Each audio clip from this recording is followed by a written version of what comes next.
आप सभी भाई बहनों का आध्यात्मिक ज्ञानात्मक चैनल की ब्रह्म मुहूर्त ज्ञान उपदेश कक्षा में एक बार फिर स्वागत है। आज की चर्चा का विषय है फैसला आपका। देखिए, फैसला शब्द को हमने एक सात्विक स्थिति से दर्शाया है और आपका में हमने दो स्थितियां यानी कि राजसी और तामसी दो स्थितियों का समावेश किया है।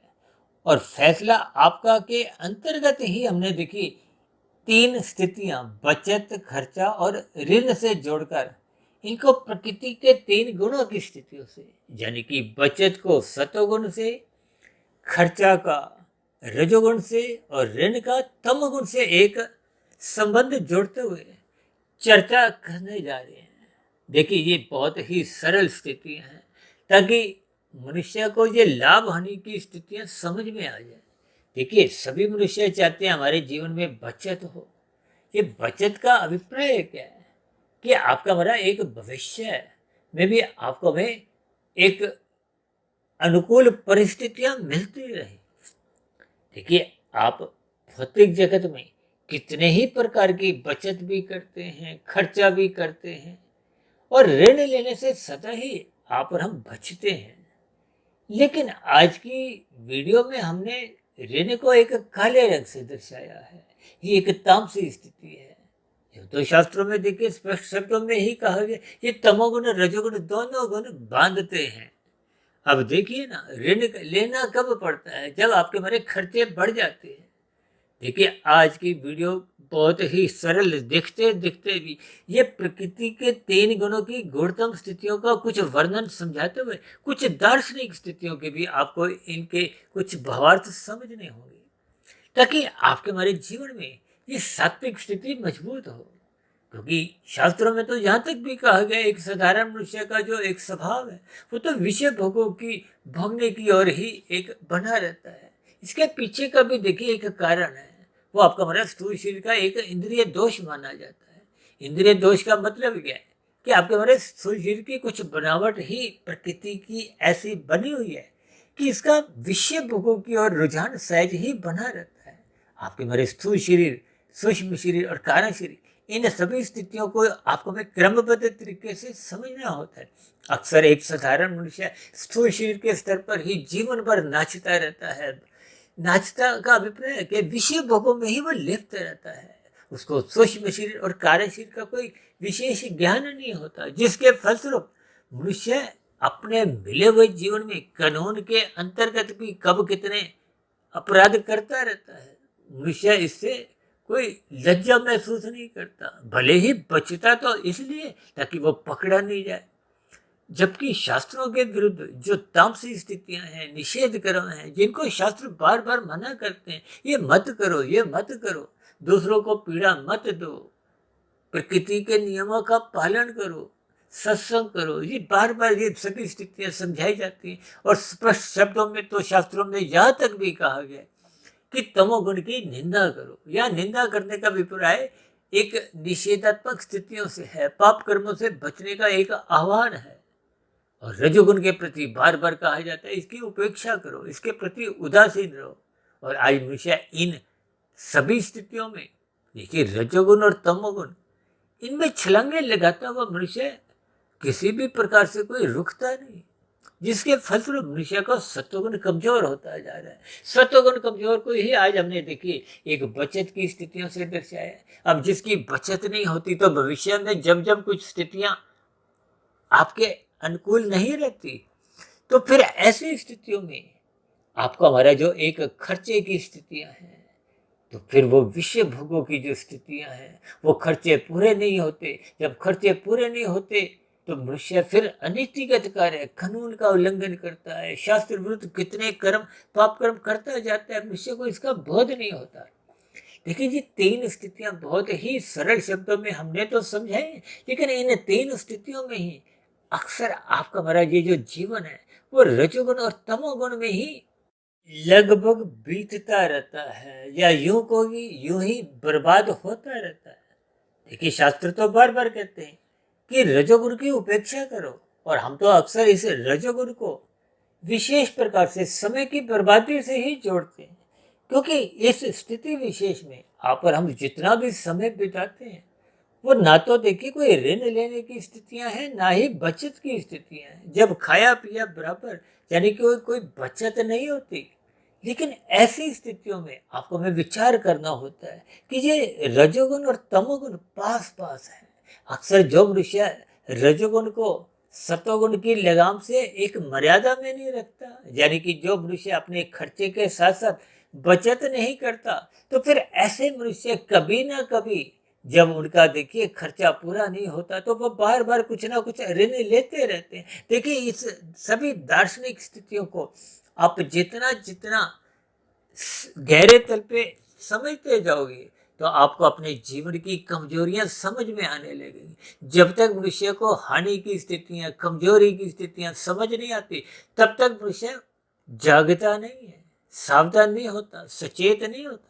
ये सावधान सचेत होना देखिए सात्विक स्थिति है। यानी कि जब तक मनुष्य बचत नहीं करता, तो उसका मिला हुआ जीवन यूं ही व्यर्थ चले जाता है। देखिए इन सभी स्थितियों को, क्योंकि आज हमने ऊपर एक शब्द लिखा है फैसला आपका। फैसला में तो देखिए आप और हम सोचते रह जाते हैं, कल सुबह ब्रह्म मुहूर्त में उठेंगे, कल ये वाला काम करेंगे।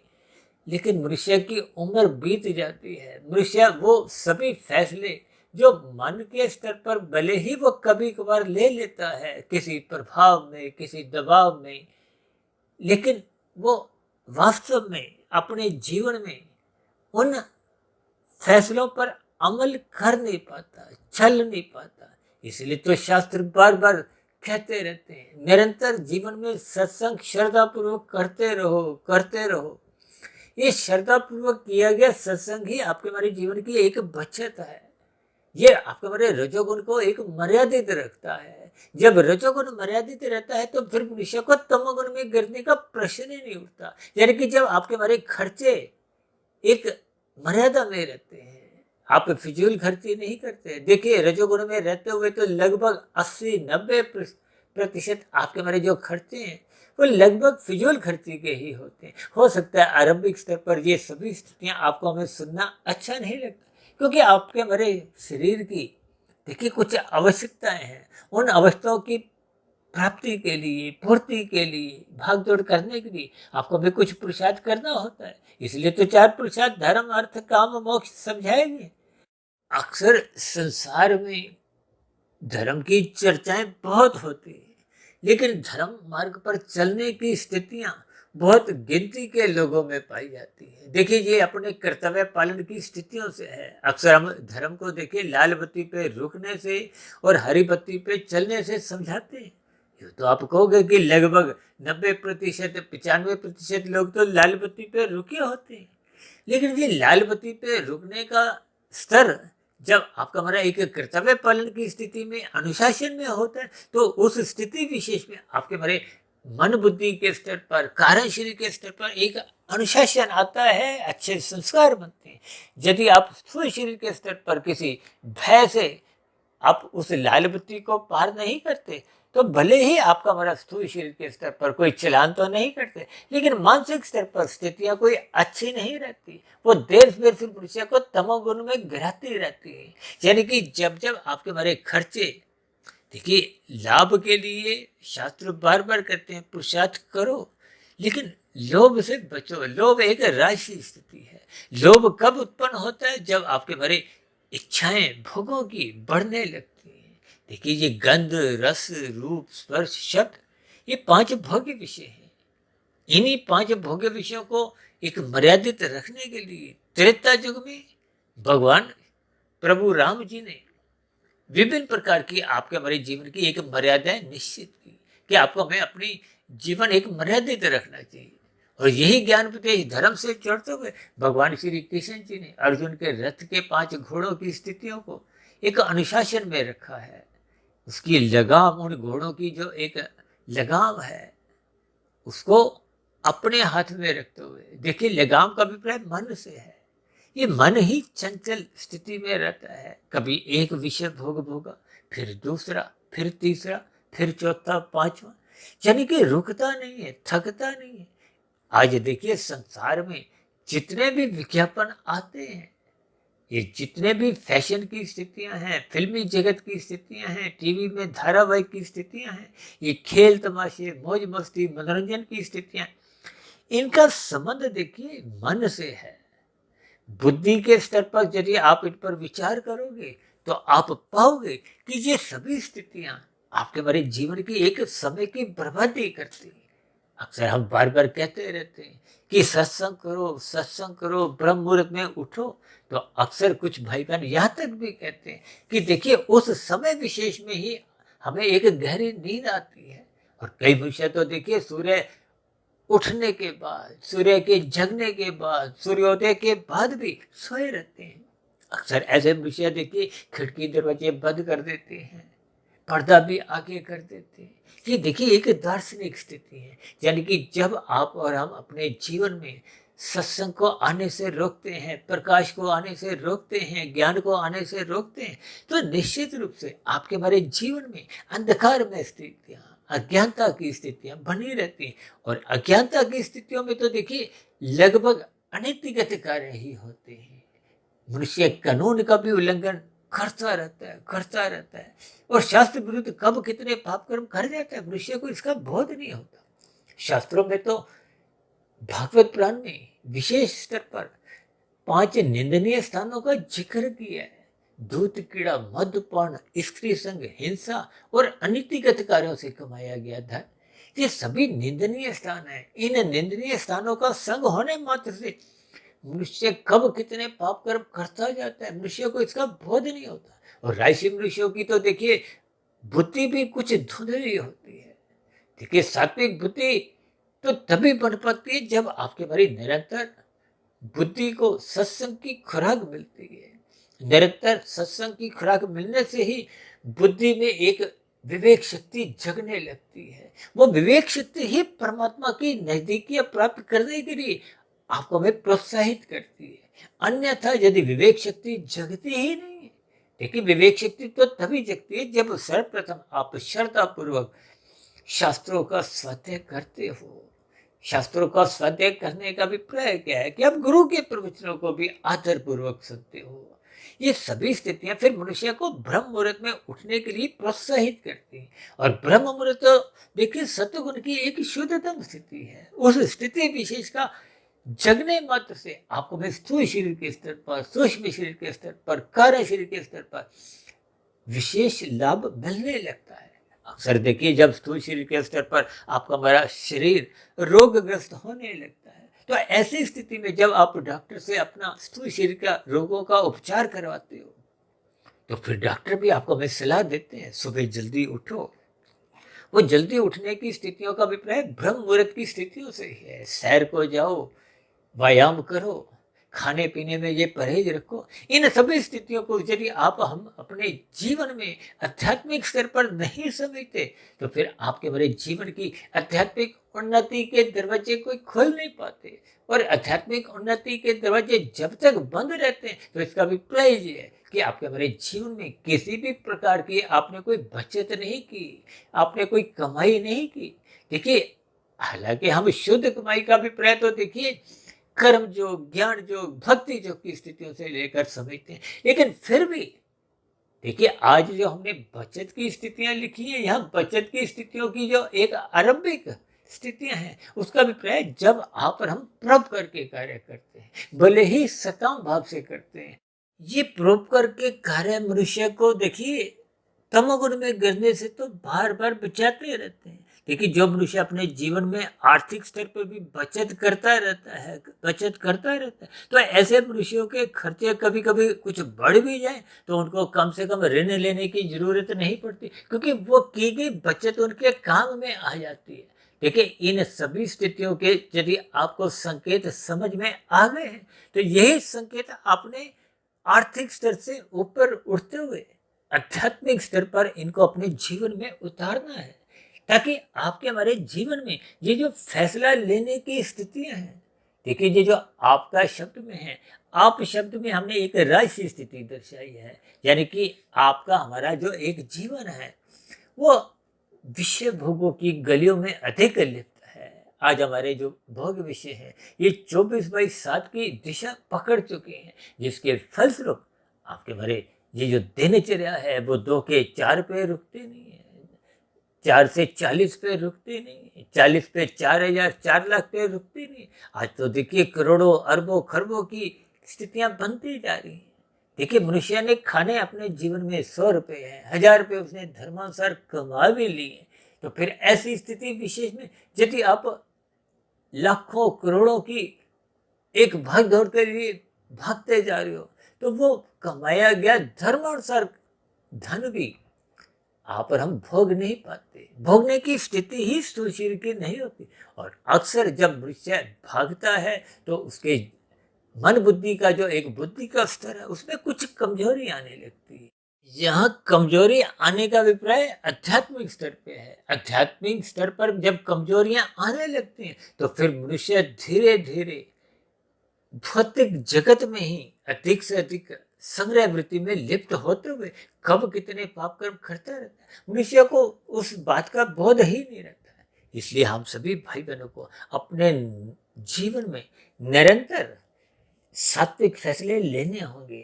देखिए फैसला शब्द का हमने जो एक सफेद रंग का मिलान है वो बचत से सत्वगुण से किया है, और आप शब्द को हमने देखिए एक खर्चा से एक राशि स्थिति से जोड़ा है, और का शब्द को एक ऋण से तमोगुण की स्थितियों से जोड़ा है। ये देखिए ये मात्र एक संकेत है ताकि किसी तरह कोई रंग की स्थिति आपको हमें समझ में आ जाए, कोई शब्द की स्थिति आपको हमें समझ में आ जाए, कोई अर्थ की स्थिति आपको हमें समझ में आ जाए, यानी किसी तरह भी आपका हमारा सत्वगुण से जुड़ना संभव होता जाए। क्योंकि शास्त्र तो बार बार कहते हैं सत्वगुण से जितना जितना मनुष्य जुड़ता जाता है तो उसके जीवन में अर्थ और काम एक मर्यादित स्थिति में रहता है। ये अर्थ का अभिप्राय धन की स्थितियों से है, काम का अभिप्राय आपके मेरे विषय भोगों की स्थितियों से है। जब जब धर्म की स्थिति मजबूत होती है, हम तो बार बार कहते हैं धर्म की चार दीवारी इतनी मजबूत बनाओ, इतनी ऊंची बनाओ कि ये अर्थ और काम उस दीवार को लांघ ना सके, तोड़ ना सके।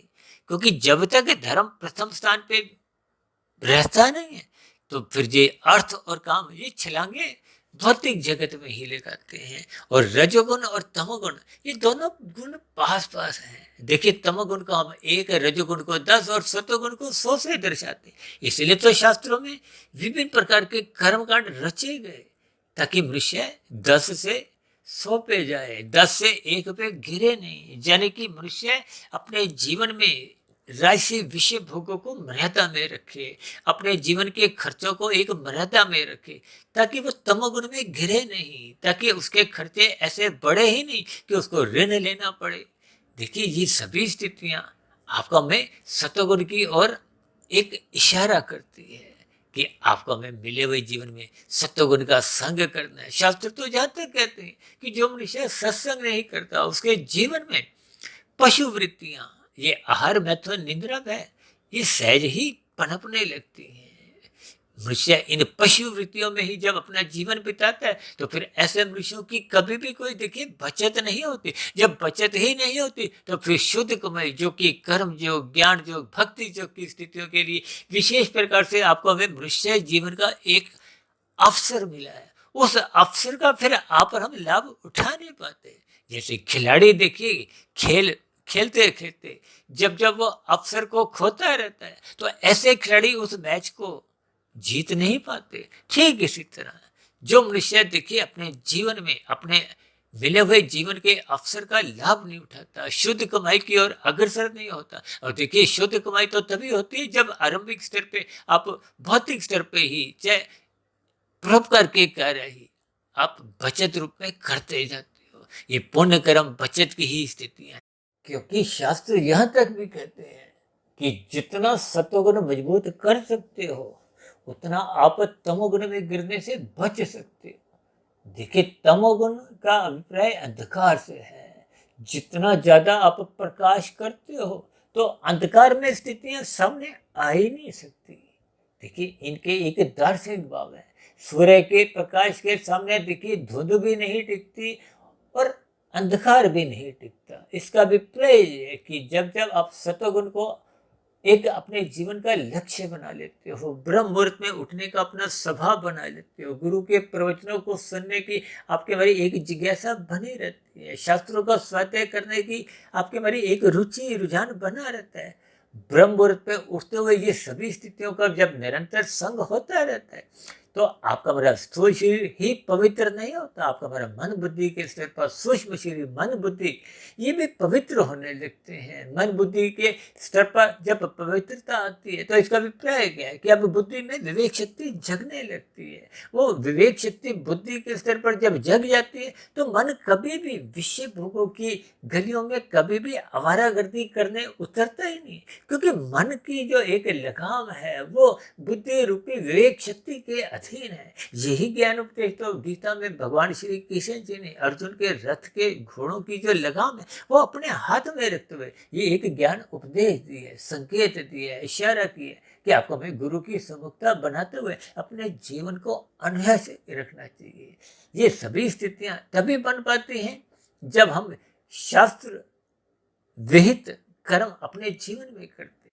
इसलिए हम सभी भाई बहनों को प्रतिदिन ही ब्रह्म मुहूर्त में उठकर अपने जीवन की एक लेखा जोखा का कि हमने पूरे जीवन में अभी तक क्या खोया क्या पाया, इन सभी स्थितियों का हिसाब किताब करते रहना चाहिए।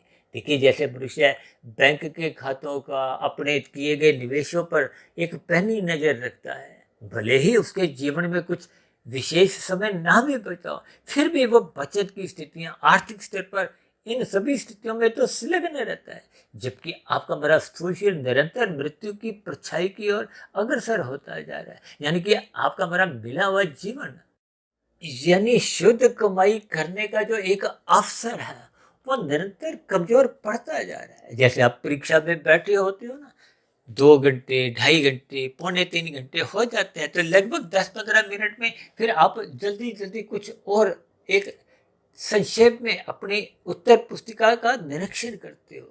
ठीक इसी तरह हम सभी भाई बहनों को अपने मिले हुए जीवन में ये सतोगुण रजोगुण और तमोगुण की स्थितियों पर निरंतर अपनी पैनी नजर बनाए रखनी चाहिए, क्योंकि शास्त्र तो बार बार कहते हैं तमोगुण रजोगुण बंधनदायक है, ये बांधते हैं, और सतोगुण एक मुक्तिदायक गुण है।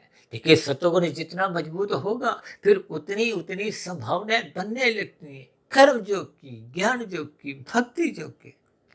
देखिए आईएएस की परीक्षा में उत्तीर्ण होने के लिए जैसे आपको मैं आरंभिक स्तर पे उसका प्रिलिमिनरी टेस्ट पास करना अनिवार्य है, अन्यथा आप मुख्य परीक्षा में बैठने के अधिकारी ही नहीं।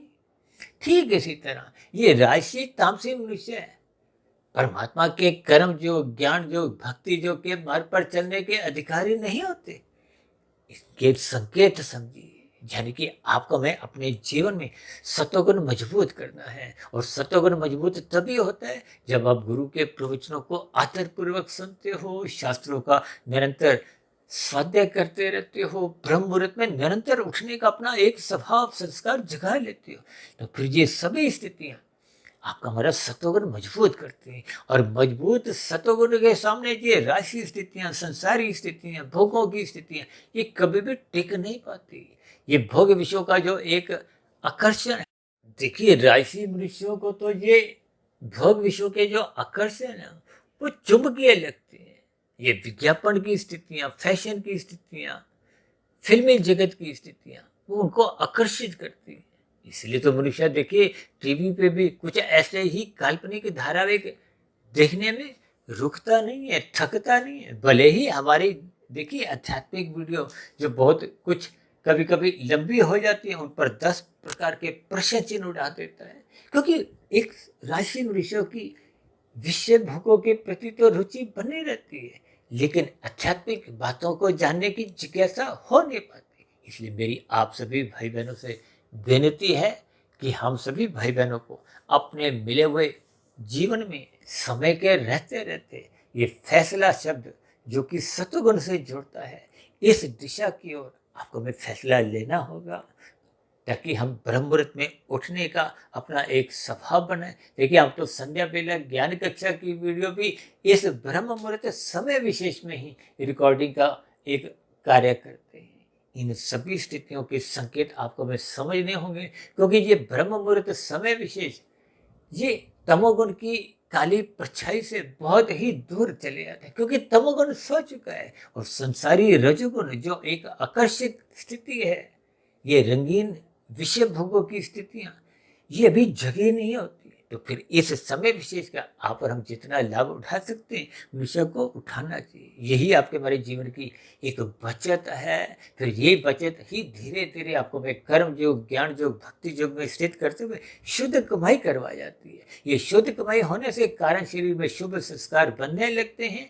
तो फिर पहले के बुरे संस्कार जैसे जैसे वो समाप्त होने लगते हैं, छटने लगते हैं, दग्ध बीज होने लगते हैं, तो फिर आत्मा का जो एक मूल प्रकाश था, ज्ञान था, जो इन राजसी और तामसी स्थितियों से बाधित था, वो सहज ही हटने लगता है। आत्मा अपने मूल स्वरूप में लौटने लगती है। तो फिर आत्मा परमात्मा का देखिए पहले से ही सजातीय संबंध था। वो इन रजोगुण और तमोगुण ने रोका हुआ था। वो अवरोध, वो बाधा अब हट जाती है। तो फिर आत्मा का परमात्मा से सजातीय संबंध होने के कारण आपको में आनंद की झलकें मिलती हैं और फिर भविष्य में आपका हमारा ज्ञान कभी भी आवर्त नहीं होता। ऐसी सभी शुभ स्थितियां जब निरंतर आपके हमारे जीवन में बनी रहती हैं, तो फिर धीरे धीरे कभी ना कभी किसी ना किसी मनुष्य जीवन में वो मायातीत की स्थिति, जन्म मरण के बंधनों से मुक्ति की स्थिति सहज ही प्राप्त होने की संभावना बनती है। तो ऐसे सभी शुभ स्थितियां आपके हमारे जीवन में भी बने। इन्हीं शुभकामनाओं के साथ आज की चर्चा विशेष को यही विश्राम देते हैं। शाम को फिर मिलते हैं संध्या बेला ज्ञान कक्षा में। तब तक आप अपने आध्यात्मिक मित्र सुधीर भाटिया फकीर को इजाजत दें।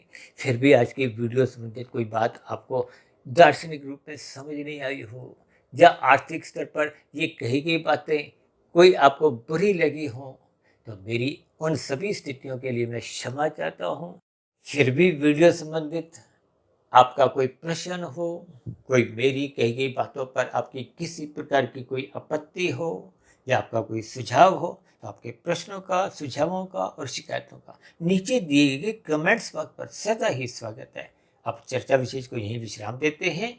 आप सभी भाई बहनों का इस चर्चा विशेष को ध्यानपूर्वक, धैर्यपूर्वक, जिज्ञासापूर्वक सुनने के लिए बहुत बहुत धन्यवाद।